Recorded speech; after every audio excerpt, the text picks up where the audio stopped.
지금까지 우리는 골로새서 말씀을 살펴보면서 이 서신은 그리스도의 충족성과 관련된 것이라는 사실을 알게 되었습니다. 특별히 15절부터 이런 내용들이 등장을 해 왔었죠. 이 말씀들에 따르면 예수 그리스도는 하나님의 형상이라고 했습니다. 그리고 그분은 온 만물의 창조주이시자 보존자이셨죠. 그리고 이어지는 내용에 따르면 그분은 만물의 으뜸이셨고 또 교회의 머리 된 분이시라고 했습니다. 그러니까 바울은 여기서 계속해서 그리스도가 얼마나 영광스러운 분이시고 탁월한 분이신지를 이 골로새 성도들에게 드러내고자 했던 것입니다. 또 이어지는 내용을 보시면 우리가 하나님과 원수가 되었는데 바로 그 영광스럽고 탁월하신 예수 그리스도께서 십자가에서 죽으심으로 말미암아 이제 우리는 하나님 앞에서 흠이 없고 거룩하고 또한 책망받을 것이 없는 자, 곧 고소받을 것이 없는 자로 하나님 앞에 설 수 있게 되었다고 했죠. 그래서 우리 모두는 다 우리의 구원에 있어서 이제 예수 그리스도의 인격과 사역만을 전적으로 의지해야 한다라고 했었습니다. 그런데 오늘 본문을 보시면 이런 그리스도에 대해서 특이하게 표현하고 있는 것이 있습니다. 26절에 있는 비밀이라는 표현이 그러한데요. 26절에서 이렇게 말합니다. 이 비밀은 만세와 만대로부터 감추어졌던 것인데 이제는 그의 성도들에게 나타났고 라고 하였고, 또 27절 하반절을 보시면 이 비밀은 곧 너희 안에 계신 그리스도니 라고 합니다. 그러면서 이 비밀이 곧 그리스도임을 분명하게 말해주고 있죠. 사실 저희 같은 경우에는 이 그리스도를 비밀이다라고 표현하는 것이 조금 낯설게 느껴집니다. 왜냐하면 오늘날 이 대한민국 땅에서 예수님에 대해서 모르는 자는 거의 없죠. 그리고 누구나 마음만 먹으면 성경을 구매해서 읽을 수도 있습니다. 이런 점을 봤을 때 예수 그리스도에 대한 것은 비밀이 아니라 이미 다 드러나 있는 것 아닌가 하는 생각을 우리가 하기 쉬운 겁니다. 하지만 그리스도와 관련된 이 복음 또 그리스도에 대한 이 내용들은 과거에는 분명히 감추어져 있던 비밀이었습니다. 그 대표적인 예로 우리가 구약 시대에 살았던 인물들을 들 수가 있겠죠. 그들은 하나님의 백성이었다라고 할지라도 언젠가 하나님의 아들로서 예수 그리스도가 이 세상에 오실 것을 구체적으로 알지는 못했습니다.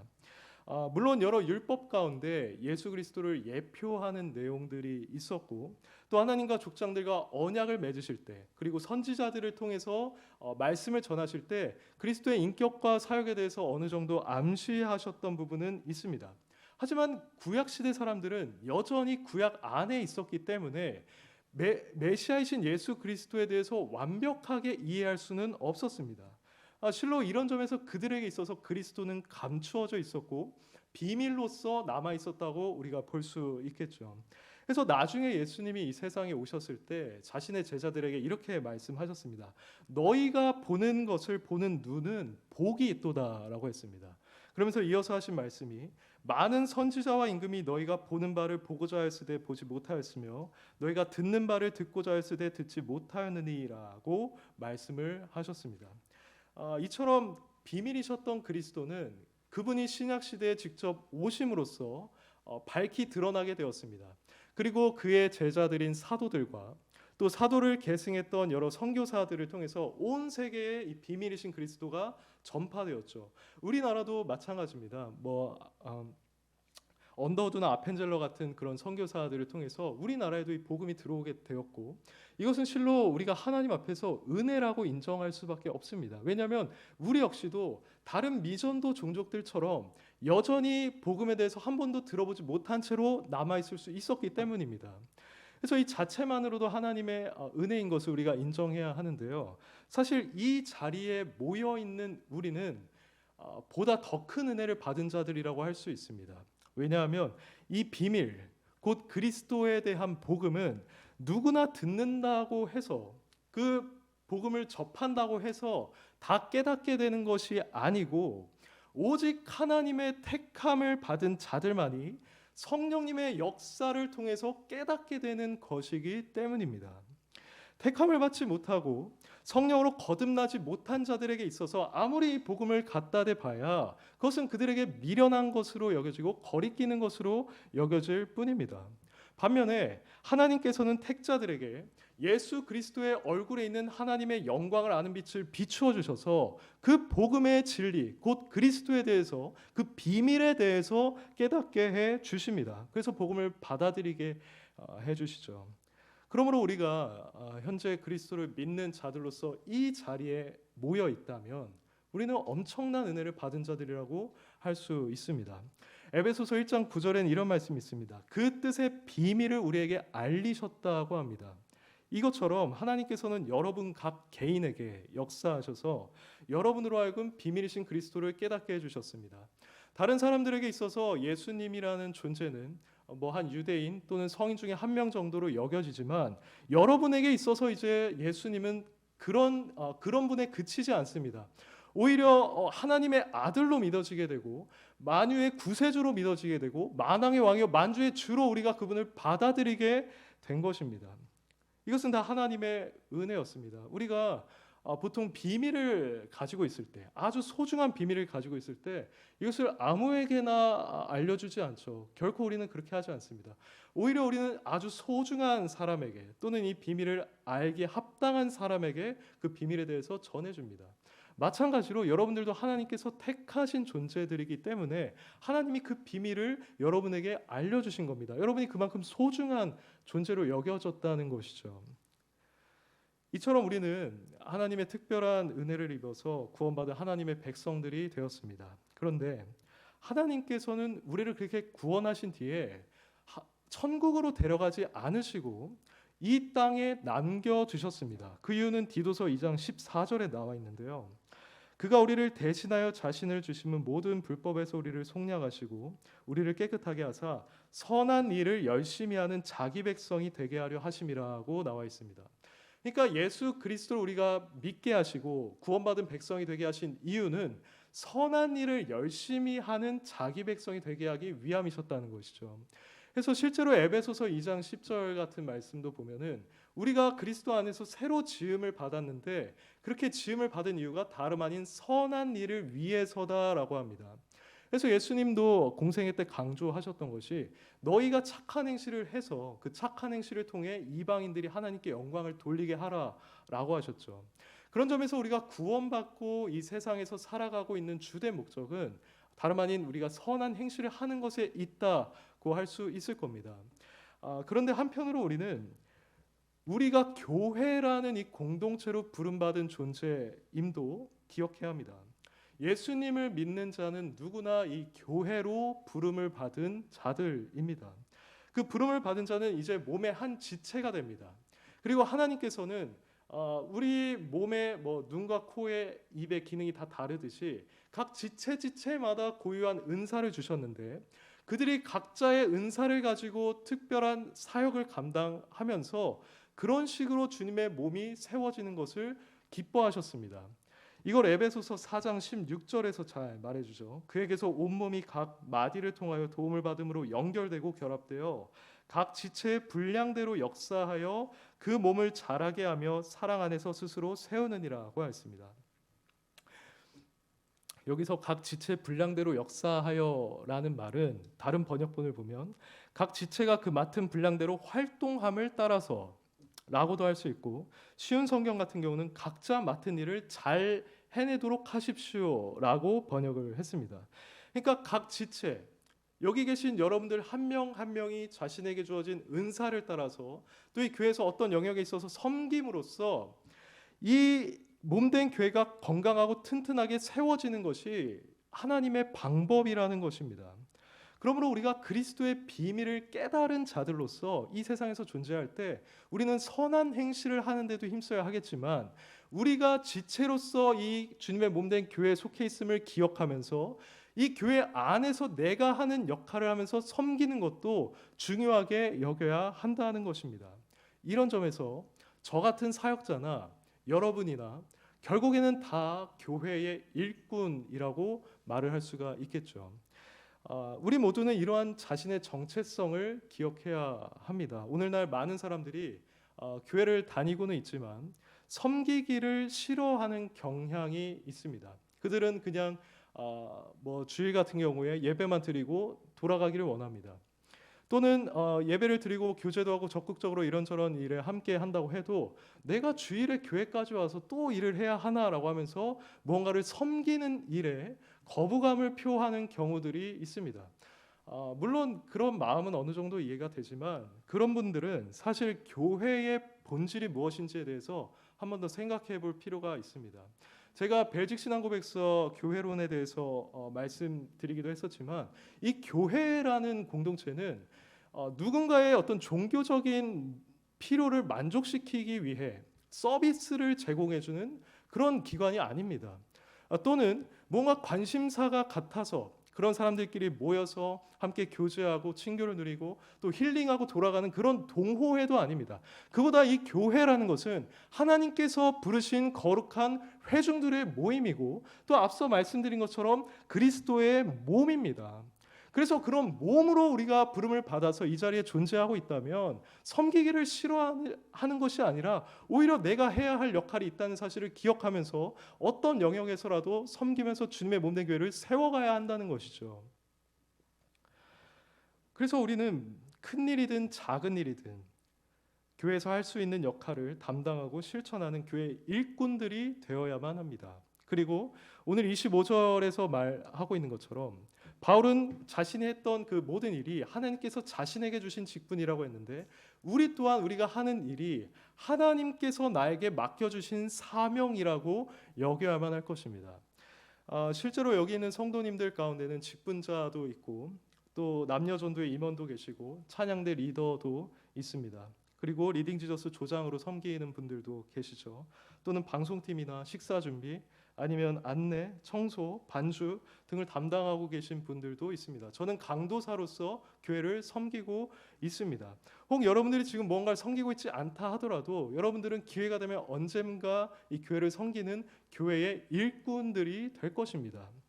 그렇다면 우리가 이런 교회의 일꾼들로서 어떻게 이 맡겨진 역할을 잘 감당해서 주의 몸된 교회를 바르게 세워갈 수가 있을까요? 오늘 본문은 그것을 세 가지 정도로 답을 해주고 있습니다. 첫째로 본문에 따르면 우리가 교회의 일꾼으로서 우리의 역할을 잘 감당하기 위해 우리는 먼저 그리스도 안에서 자신이 완전한 자로 세워지도록 노력을 해야 합니다. 관련해서 28절 말씀을 제가 읽어보겠습니다. 우리가 그를 전파하여 각 사람을 권하고 모든 지혜로 각 사람을 가르침은 각 사람을 그리스도 안에서 완전한 자로 세우려 함이니라고 합니다. 이것은 바울이 행했던 사역들의 주된 목표가 무엇이었는지를 보여주고 있습니다. 바울은 평생에 복음을 전했고 또 평생에 권면을 했고 평생에 가르치는 사역을 했었는데 그 목적이 바로 각 사람을 그리스도 안에서 완전한 자로 세우기 위함이었다라고 합니다. 여기서 완전한이라고 번역된 단어는 온전한이라고도 번역을 할 수가 있는데요. 이렇게 완전한 그리스도인 또는 온전한 그리스도인은 모든 방면에 있어서 완전히 퍼펙트한 완벽한 그런 사람이 된다는 것을 의미하는 것이 아닙니다. 그보다는 성숙한 그리스도인 또는 장성한 그리스도인이 되는 것을 의미하고 있는 것이죠. 우리는 누군가 예수님을 믿고 회심하고 또 거듭나게 됐을 때 그 사람이 당장에 뭔가 완벽한 존재가 될 것으로 또는 장성한 자가 될 것으로 생각해서는 안 됩니다. 물론 그가 거듭나게 되면 새 마음과 새 영을 갖게 되고 또 근본적으로 죄의 지배에서 벗어나게 되는 그런 성화를 경험하기는 하지만 그렇다고 해도 그는 여전히 어린아이입니다. 영적으로 어린아이라고 할 수가 있습니다. 이걸 히브리서 5장 12절 13절에서 잘 보여주고 있는데요. 이렇게 말합니다. 때가 오래되었으므로 너희가 마땅히 선생이 되었을 터인데 너희가 다시 하나님의 말씀에 초보에 대하여 누구에게서 가르침을 받아야 할 처지이니 단단한 음식은 못 먹고 젖이나 먹어야 할 자가 되었도다. 이는 젖을 먹는 자마다 어린아이니 의의 말씀을 경험하지 못한 자요라고 합니다. 그리고 14절은 단단한 음식은 장성한 자의 것이니라고 하는데요. 히브리서 기자 이러한 말들은 우리의 영적인 측면에 있어서 분명히 어린아이가 존재하고 장성한 자가 존재한다는 것을 보여줍니다. 우리가 회심을 하고 나서 새로운 피조물이 되었다면 우리는 조금씩 더 성장하는 존재들이 되어야 합니다. 특별히 우리는 하나님의 말씀을 알아가야 하고 또 교리를 배워감으로써 성장해야 합니다. 이것은 마치 우리가 양육하는 자녀들이 성인이 되면서 학교에 가서 교육을 받는 것과 마찬가지의 원리겠죠. 또 이 거듭난 자들은 행함에 있어서도 여전히 부족한 측면들이 있을 수 있습니다. 뭔가 부적절한 행동을 할 수도 있고, 또는 교회에 덕이 되지 않는 행동을 그것을 모르고 그냥 행할 수도 있습니다. 그래서 이런 자들은 직분자나 아니면 좀 성숙한 그리스도인들에게 교정을 받고, 또 교회 안에서 다양한 것을 경험함으로써 그 행동이 흠이 없게 되도록, 그리고 다른 이들에게 거슬리지 않게 되도록 점점 더 그 행동을 다듬어 가야만 합니다. 이처럼 그리스도를 아는 지식 가운데서 자라가고 그의 행함에 있어서도 누군가 보기에 모범이 되는 사람이 있다면 그 사람은 꽤 이 완전한 자에 가까워졌다고 말을 할 수가 있습니다. 사실 우리는 교회 일꾼으로 섬기는 동시에 이처럼 장성한 그리스도인이 되는 것에도 목적을 두어야만 합니다. 만약 누군가 영적으로는 전혀 성장하지 않은 상태에서 그저 교회에서 무슨 일만 열심히 한다면 거기서 굉장히 많은 부작용이 따를 수가 있습니다. 그 사람은 당장 그 일을 할 수 있겠지만 그걸 진정한 기쁨으로 할 수는 없을 겁니다. 그리고 시간이 지나면 점점 더 동기와 의욕을 상실하게 되겠죠. 예를 들면 영적으로 아직 어린 상태에 있는 청년이 그가 젊고 또 순종을 잘한다는 이유로 우리가 그에게 많은 교회의 일을 맡기면 그는 당장 그 일을 할 수 있겠지만 금방 그것에 대해서 의욕을 느끼지 못할 거고 나중에는 불만을 터뜨리게 될 겁니다. 저는 교회 생활하면서 이런 불만을 가지고 있는 청년들을 많이 보아왔습니다. 또 그런 자들은 주어진 일들을 성실하게 감당하지도 못하겠죠. 그러다 보니까 교회 전체에 지장을 미치게 되는 것이고, 또 그런 자들이 소그룹의 리더나 아니면 임원을 맡게 된다면 그가 주는 악영향은 훨씬 더 클 수밖에 없을 겁니다. 그래서 우리는 교회의 일꾼으로 섬기는 것도 물론 중요하지만 그보다 앞서서 자신이 현재 그리스도 안에서 성장하고 있는지, 그 온전한 그리스도인의 위치까지 전진해 가고 있는지를 돌아보아야만 할 것입니다. 그리고 만약 그 부분에 있어서 우리가 부족하다고 느껴진다면 우리는 부단히 성경을 배우고 교리를 배움으로써, 그리고 직분자나 장성한 그리스도인들로부터 우리의 행동을 교정받음으로써 온전한 자들로 나아가야만 합니다. 우리는 바울이 디모데에게 말했던 것처럼 말과 행실과 사랑과 믿음과 정절에 있어서 남에게 본이 되어야만 하고요. 하나님을 아는 지식, 예수 그리스도의 복음을 이해하는 지식에 있어서 어느 정도 충분해야 합니다. 그리고 충분히 나 자신을 훈련시켜서 경건에 이르는 자가 되어야만 합니다. 그리고 궁극적으로는 마치 예수님을 닮은 자처럼 되어서 그분의 향기를 곳곳에 있는 사람들에게 풍길 수 있는 자가 되어야만 합니다. 우리가 이렇게 된다면 맡겨진 일들을 충분히 기쁨과 감사로 해내게 될 것이고 그 일들을 탁월하게 수행할 수 있을 겁니다. 그리고 어떤 일을 맡는다 할지라도 그것을 넉넉하게 해내고 온 교회에 선한 영향을 미치는 교회 일꾼이 될 수 있을 것입니다. 그리고 둘째로 우리는 그리스도께서 주시는 능력을 따라서 우리의 힘을 다해 수고하는 그러한 일꾼이 되어야만 합니다. 29절을 한번 같이 읽어보겠습니다. 이를 위하여 시작.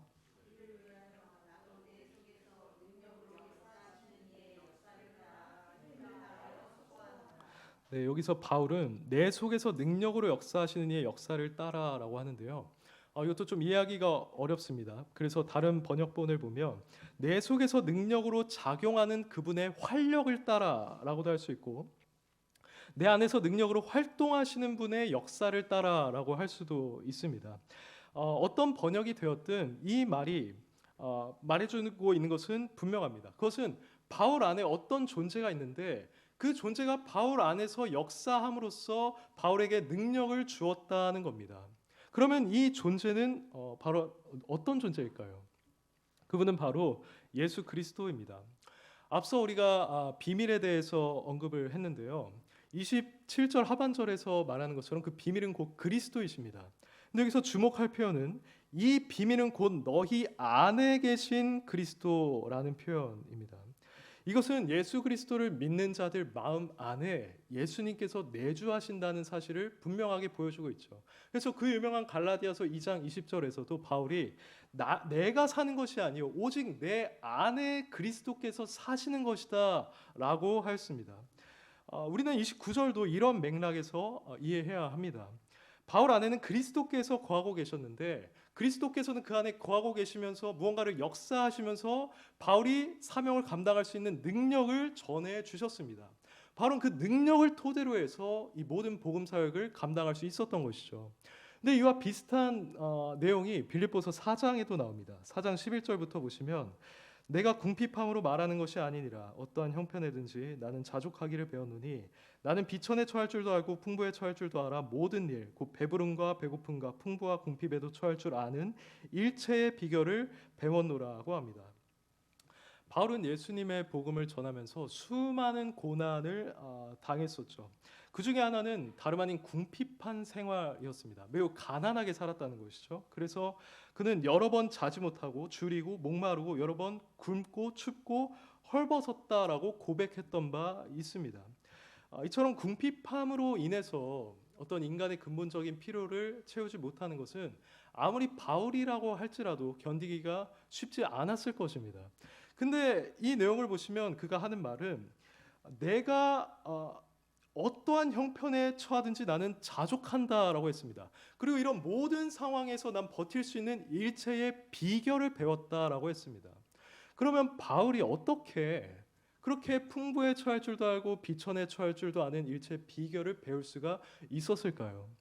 그것은 4장 13절에 답이 나와 있습니다. 내게 능력 주시는 자 안에서 내가 모든 것을 할 수 있느니라고 하였습니다. 바울이 가난한 상황 가운데서 또 궁핍한 상황 가운데서 그렇게 버티면서 사역을 할 수 있었던 이유는 그 자신의 힘 때문이 아니었고 자신의 인내 때문이 아니었습니다. 오히려 그보다는 그 안에서 역사하시면서 그에게 능력을 주셨던 그리스도 덕분에 그 가운데서도 버티고 만족할 수가 있었던 것이죠. 그러니까 바울이 갈라디아서 2장 20절에서 내 안에 그리스도가 사신다라고 했을 때 그것은 그냥 했던 말이 아니었던 겁니다. 그는 정말 자신 안에 그리스도께서 거하고 계심을 느끼고 있었습니다. 그분께서 자신에게 주시는 능력이 어떠한 것인지도 체험하고 있었습니다.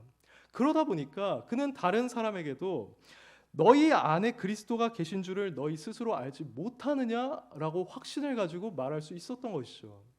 사랑하는 여러분, 예수 그리스도께서 여러분 안에 계신 것을 여러분 스스로 알고 계십니까? 우리가 진정한 믿음을 가진 자라고 한다면 우리는 이 바울처럼 예수 그리스도가 지금 내 안에 계시는구나 라면서 느낄 수 있어야 합니다. 그분은 우리 안에 거하시면서 능력을 주십니다. 우리에게 주어진 사역을 감당할 수 있는 지혜와 능력을 주시고요. 복음을 전할 수 있는 용기와 담대함을 주시고 다른 영혼들을 사랑하는 마음을 주십니다. 그리고 필요한 경우에는 우리에게 리더십을 주실 수도 있겠죠. 또 언변을 허락하실 수도 있습니다. 영적인 자유함과 총명함과 판단력을 우리에게 주실 수도 있습니다. 그러니까 여러분들이 교회를 섬기는 데 필요한 모든 능력의 원천은 다름 아닌 여러분 안에 거하고 계시는 예수 그리스도께 있다는 것입니다.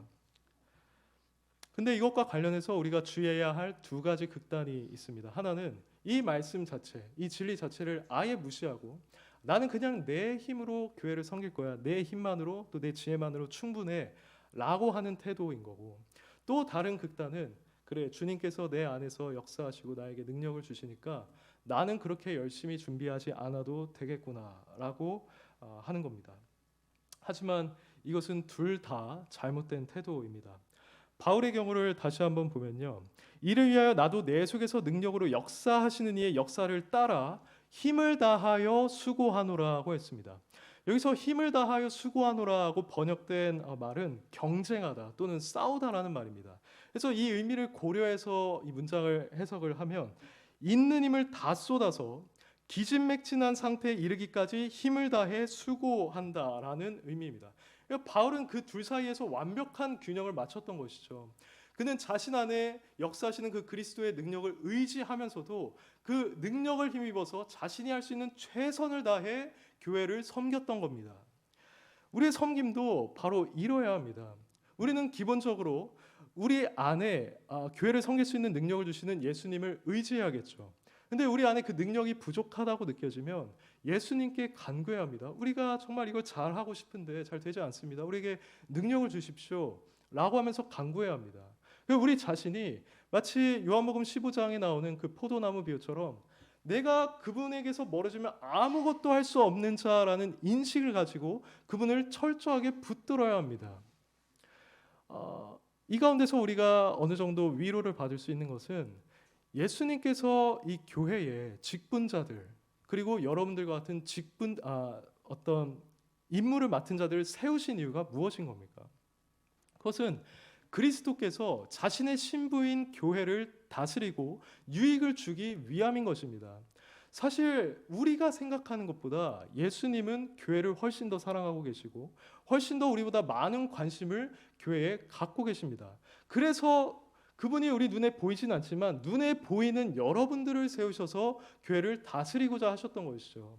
근데 그런 분들에게 우리가 나아가서 내가 이 일을 정말 잘하고 싶은데 주님의 몸된 교회를 세우고 싶은데 저에게 능력을 제발 주십시오라고 하면 그분이 그것을 기뻐하지 않으시겠습니까? 여러분들에게 그것을 기꺼이 주시지 않겠습니까? 그래서 우리는 이것을 믿음으로써 예수 그리스도께 능력을 구해야 합니다. 그럼 그리스도께서는 그 능력을 우리에게 주실 것입니다. 바울이 경험한 그 능력을 우리도 체험할 겁니다. 그것도 단순히 어떤 하나의 교리가 아니라 그저 말씀 구절 중 하나가 아니라 실제로 경험하게 되는 나의 실제가 될 것입니다. 그래서 주님께서 정말 우리에게 능력을 주시면 우리는 바울이 했던 것처럼 힘을 다하여 수고해야 합니다. 나에게 능력 주셨으니 나 이제 대충 하면 될 거야 라고 생각하는 것이 아니라 소위 물 들어올 때 노젓는다고 하는 것처럼 그 능력을 힘입어서 최선을 다해야 합니다. 그럴 때 우리는 진정으로 열매 맺는 사역을 감당하게 되는 것입니다.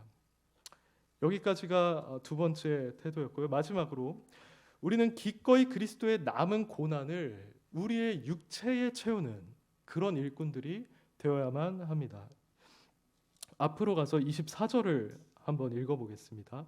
나는부터 읽겠습니다. 시작.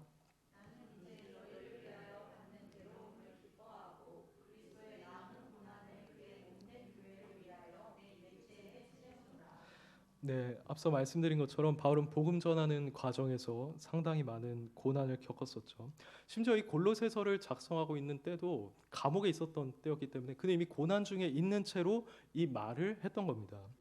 근데 이러한 고난들을 대하는 바울의 태도가 굉장히 인상적입니다. 24절을 보시면 너희를 위하여 받는 괴로움을 나는 기뻐한다라고 하고 있죠. 그리고 하반절을 보시면 그리스도의 남은 고난을 그의 몸된 교회를 위하여 내 육체에 채우노라고 합니다. 그러니까 바울이 고난을 바라보는 그 관점 자체가 뭔가 우리와 달랐기 때문에 이 고난을 기뻐할 수 있었던 건데 그 관점이라는 것은 결국 내가 고난을 받을 때 그것은 그리스도의 남은 고난을 나의 육체에 채우는 것이라는 관점이었습니다. 자, 그러면 여기서 저희가 할 수 있는 질문이 그럼 그리스도의 남은 고난이란 과연 무엇인가 하는 겁니다. 여기서 분명한 것은 그리스도의 남은 고난은 우리를 구원하는 측면에 있어서 또 우리를 대속하는 측면에 있어서 예수님의 고난이 부족했다는 말이 아니라는 겁니다. 예수님께서 우리를 위해서 고난당하시고 십자가에서 죽으셨을 때 이미 그 고난은 충분했습니다. 그래서 우리의 구원은 단번에 이루어졌다라고 히브리서에서 말을 하고 있죠. 그럼 이 그리스도의 남은 고난이란 과연 무엇인가 했을 때 이것은 그리스도의 몸된 교회가 예수님이 다시 오시는 그 날까지 이 땅에서 겪을 수밖에 없는 고난입니다. 이 고난은 교회가 이 땅에 존재하는 동안 필연적으로 받아야 하는, 특별히 교회가 성장하고 완성되어가는 과정에 있어서 반드시 통과해야만 하는 그런 종류의 고난입니다. 그런데 이것을 그리스도의 남은 고난이라고 하고 있죠. 교회의 고난이 아니라 그리스도의 고난이라고 하고 있습니다. 이렇게 표현하고 있는 이유는 그리스도가 몸된 교회의 머리로서 교회의 고난을 자신의 고난으로 여기시기 때문입니다. 우리가 몸이 고난을 받을 때 머리도 그 고난에 참여하는 것과 같은 원리인 것이죠. 그래서 사울이 막 교회를 박해하고 있을 때 예수님께서 그에게 나타나셔서 하셨던 말이 사울아 사울아 네가 어찌하여 나를 박해하느냐라고 했었습니다. 이렇게 교회 고난은 곧 그리스도의 고난인데 교회가 이 세상에 있는 동안 받는 고난이 남아있기 때문에 그것이 그리스도의 남은 고난으로 불리는 것입니다. 이때 이 교회에 속한 지체가 만약 교회를 사랑하는 마음에 그리고 섬기는 중에 고난을 받는다면 그것은 그가 그리스도의 남은 고난에 참여하는 것이 됩니다. 그 교회가 필연적으로 겪을 수밖에 없는 고난을 자신의 육체에 채우는 것이 됩니다. 이 말이 조금 어려운데요. 이렇게 이해를 하시면 좋겠습니다. 예수님께서 이 세상에 다시 오시는 날까지 교회가 받아야 하는 일정한 분량의 고난이 있습니다. 근데 우리는 마치 빈 잔과도 같습니다. 빈 잔이요. 그래서 우리가 고난을 받으면 교회를 섬기는 중에 또 그분을 사랑하는 마음에서 뭔가를 행하다가 고난을 받으면 이 총량으로 정해져 있는 고난의 일부를 내가 가져가게 되는 겁니다. 그래서 나의 이 빈 잔에 채우게 되는 것이죠. 그것이 내가 담당하는 것이고 내가 그 고난을 책임지는 겁니다. 그것이 내 몫인 겁니다. 바울은 바로 이런 관점으로 자신이 겪는 고난을 바라봤습니다. 그래서 이 고난에 대하여 그는 기뻐할 수가 있었던 것이죠. 모든 교회의 일꾼들에게는 바로 이러한 바울과 같은 마음이 필요합니다. 우리가 만약 지금 교회를 섬기면서 일의 어려움이든 관계의 어려움이든 또는 희생을 겪든 사람들로부터 무시를 받든 경멸을 받든 그 모든 고난을 받고 있다면 우리는 현재 그분의 몸된 교회를 위해서 그리스도의 남은 고난에 참여하고 있는 것입니다. 그 고난을 우리의 육체에 채우고 있는 것입니다. 근데 이것을 우리는 기뻐해야만 합니다. 왜냐하면 우리가 그분을 위해서 고난을 받고 있다라고 한다면 우리가 그분의 몸의 지체가 되었다는 것을 확실하게 입증하기 때문입니다. 더군다나 우리는 본래 추악한 죄인이었죠. 근데 이렇게 추악한 죄인이었던 우리가 그리스도의 몸의 한 지체가 되었다라고 한다면 그것만으로도 우리는 충분히 기뻐해야 합니다. 사도행전에서 사도들이 복음을 전하다가 바리새인들에게 잡혀갔었죠. 그래서 채찍을 맞고 풀려났는데 그들이 했던 말이 인상적입니다. 그 이름을 위하여 능욕받는 일에 합당한 자로 여기심을 그들은 기뻐했다라고 합니다. 그러니까 그들은 예수님으로 인해서 고난 당한 것을 오히려 영광이라고 생각했었다는 것이죠. 이것은 바울이 내가 그리스도의 몸된 교회를 위해서 그분의 남은 고난을 내 육체에 채운 게 난 기쁘다라고 한 것과 정확하게 일치하는 태도입니다. 베드로도 마찬가지입니다. 그는 베드로전서 4장 13절에서 너희가 그리스도의 고난에 참여하는 것으로 즐거워하라고 합니다. 그리고 이는 그의 영광을 나타내실 때 너희로 즐거워하고 기뻐하게 하려 함이라고 했습니다. 그리고 너희가 그리스도의 이름으로 치욕을 당하면 복 있는 자로다. 영광의 영 곧 하나님의 영이 너희 위에 계심이라고 하였습니다. 그러므로 우리 역시도 교회를 섬기는 가운데 겪는 여러 고난들에 대하여서 마땅히 기뻐해야 합니다. 그것을 특권으로 여기고 우리의 믿음을 발휘해서 감사해야만 합니다. 물론 고난 중에 그런 믿음을 발휘하면서 기뻐하기는 쉽지가 않죠. 그래서 결국 우리에게 필요한 것은 복음을 다시금 우리가 깊이 묵상하는 겁니다. 내가 본래 어떠한 존재였는가? 하나님은 어떠한 분이시고 하나님이 날 구원하기 위해서 어떤 일을 하셨는가를 묵상해야만 하는 것입니다. 그래서 우리가 받은 그 은혜가 무엇인지, 우리가 가지고 있는 소망이 무엇인지를 분명히 깨닫게 될 때, 내가 그리스도의 몸의 지체라는 것만으로도, 그리고 내가 그분의 영광을 위해서 지금 고난을 받는다는 사실에 대해서 진정으로 기뻐하며 감사할 수가 있게 되는 것입니다. 사랑하는 여러분, 이제 말씀 맺겠습니다. 교회를 섬기는 가운데 여러분들에게 많은 고난이 있을 겁니다. 저도 마찬가지겠죠. 그럴 때 우리 모두가 함께 기뻐하기를 원합니다. 그 고난은 여러분이 그분의 지체가 되었음을 확실하게 입증하는 것입니다. 그 고난은 여러분들이 복이 있는 자고 여러분 위에 하나님의 영, 영광의 영이 거하고 계심을 보여주는 것입니다. 언젠가는 이 고난의 분량이 채워지게 될 것이고 그때 주님께서 다시 오실 때 저와 여러분들은 그리스도로부터 칭찬을 받을 것입니다. 그리고 그 어린 양 되신 그리스도와 그분의 몸된 교회의 혼인잔치에 우린 기쁨으로 참여하게 될 것이고 그 자리에 있는 우리는 이 주님의 신부된 교회를 위해서 내가 고난받았다는 사실을 실로 자랑스러워하게 될 것입니다. 그리고 우리가 고난 중에 겪었던 모든 아픔들은 다시는 기억도 나지 않을 것이고 오히려 그리스도께서 주시는 기쁨과 평강만이 가득하게 될 것입니다. 그러므로 이때 이 땅에서 살아가는 동안 그 날이 여러분들에게 도래할 것을 기억하시면서 그리스도의 남은 고난을 기쁨으로 참여하시고 그럼으로써 주님으로부터 신실한 교회 일꾼으로 인정받는 저와 여러분이 되기를 바라겠습니다.